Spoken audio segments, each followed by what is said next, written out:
Hey guys, Mix here, and in this video we are back working with the engine. And as you guys know, I started splitting the case, but obviously it wasn't coming out all the way. And I asked you guys for suggestions, and almost all of you guys said that it was the shift drum that was keeping it together. So as you guys also know, I was having problems with the screw not coming out, just totally stripping out. So what we're going to be doing today is going to the store, getting an impact driver, and trying to get that bad boy out so we can take out the shift pulse along with the shift drum underneath it. Then hopefully the cases will come completely off. This video is probably gonna go into tomorrow because the sun's starting to set now, just because I started this video a little bit late. But before I start, I was wondering, do you guys want merch? I was just wondering because I don't know, I just been thinking about making new t-shirts or sweatshirts or whatever. Just comment down below if you guys would actually be interested in buying some merch. But anyway guys, let's go head to Home Depot and pick up an impact driver.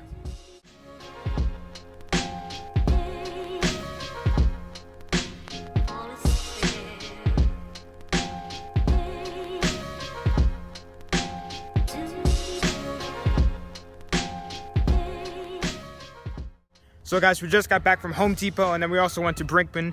None of them had the impact screwdriver that we needed, so we're gonna go to another hardware store later. It's gonna be dark out, so I'll catch you guys again tomorrow, and hopefully we have an impact screwdriver. Alright guys, so we're back here like 3 days later, and that is because we just had a nor'easter. The weather has not been good. Yeah, so it's over now, but it's really windy out. So right now it's kind of calm, but it's gonna get windy. So I apologize if the mic is crackling like crazy, but we had like insane strong wind, a lot of rain, and check this out. I don't know if you guys can see, but there's a trampoline on that fence. So that's not supposed to be there. But all the bikes and everything are all good. None of them fell over anything amazingly. I don't know how that's possible, but they were all wrapped up in tarps, like a Christmas present. So absolutely like no rain could have gotten to them. So the bikes are all good. So I never had a chance to go to the other hardware store and see if they had an impact driver. So we're gonna go there today and see if they have it. They should have it. So once we do that, we're gonna see if we can split the cases once more and continue on with the engine. So I just called up the hardware store and they said that they have it. So that's good. So we're gonna go head on our way there now and pick it up. Alright guys, so we just got back. I also picked up some gasket material for the RM just in case I need it. I mean, I've used it for the pit bike and it still works great. So just in case I need it, I got it. Then here we have the impact screwdriver. So we'll take it out.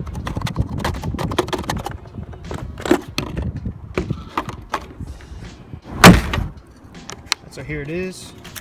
Has a couple of bits, and yeah, we got the screwdriver. I'm really hoping that this will work, and if it doesn't, then I might just have to drill through that screw or something. We'll just see what happens. I just tested it out by just testing it on the good screw, and it took it right out. So now we're gonna go on to the bad one and pray, keep our fingers crossed that it'll come right out.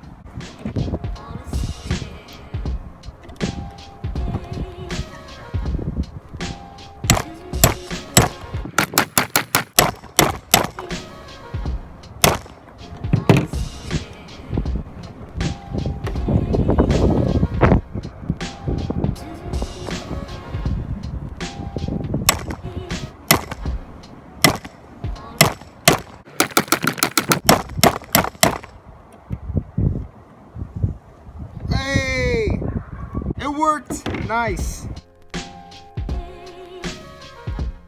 I'm so stoked. It worked pretty good. It took a lot of tries, but it got it. So I'm just gonna use this to screw the rest of it out. And there we go. Nice. This screw looks extremely short. This looks like way shorter than it should be. So I'm hoping that it didn't break apart down there. No, I don't think it did, but that looks like abnormally short. I don't know, we'll see how long this one is, and maybe, I'm not sure. After doing some further investigation with this screw and why it's so small, I think it just is this small, because this whole top part, the whole shift pulse is removable. The whole thing's moving, so we're gonna remove it and then get to the shift drum and then take that part out. So we have the shift drum visible here, but of course, there's always that weird screw. And then if we use the socket, you see, it doesn't, sit flushly in there.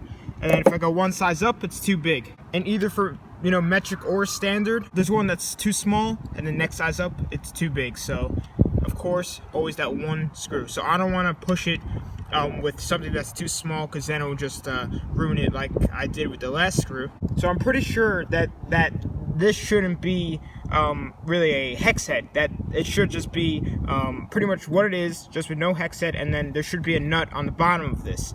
And that's what I've usually seen with dirt bikes like these, and so I'm not sure why there is one there, and I cannot find a Allen key or anything that will fit in this, so that just sucks. I'm looking through all the Allen wrenches I have, and none of them fit this one correctly, so it's got to be something special.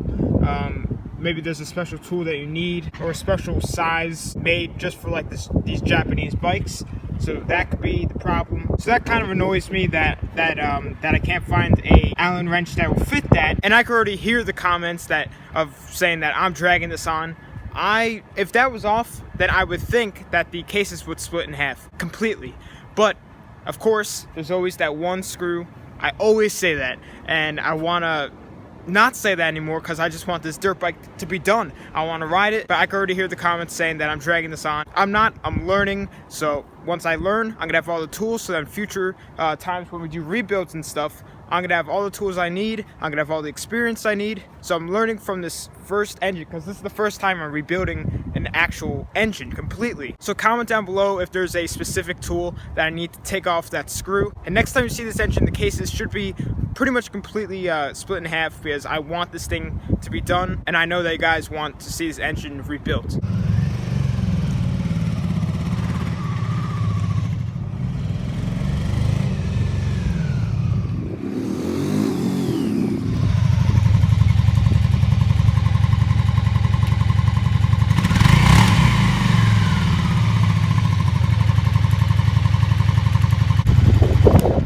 So guys, before I end this video, I'm going to do a quick update with the Magna. So it's been a little while since I've shown this in a video, but I was working on it a little bit today. I might actually be selling this soon, so I just had to get it ready. And I fixed a little fuel issue that we've been having. Now the fuel flow is the best it's ever been. It's been running really good. I also cleaned up the fender a little bit. I threw in a picture of what it looked like before, and now this is what it looks like. So that looks amazing. Where the Magna has been looking good, it's been driving good, running good, and it's honestly been running super good for how cold it is out. And obviously this is a carbureted bike, and usually these bikes don't like the cold weather, but it's been fighting through it and running like a champ. So guys, I just figured I'd do a little update before I ended the video. But next video should be with the RM engine again, and trying to get off the shift drum. So comment down below if you guys know how to take that off. I didn't want to, try and get it done in this video, because I don't want to rush through it and then end up making it even worse. So I'm just going to take my time with it and make sure that everything will be good. But anyway guys, I hope you guys enjoyed this video. Let me know once again if you guys want merch. But anyway, thanks for watching. Please subscribe, like, comment, and tell your friends about the channel.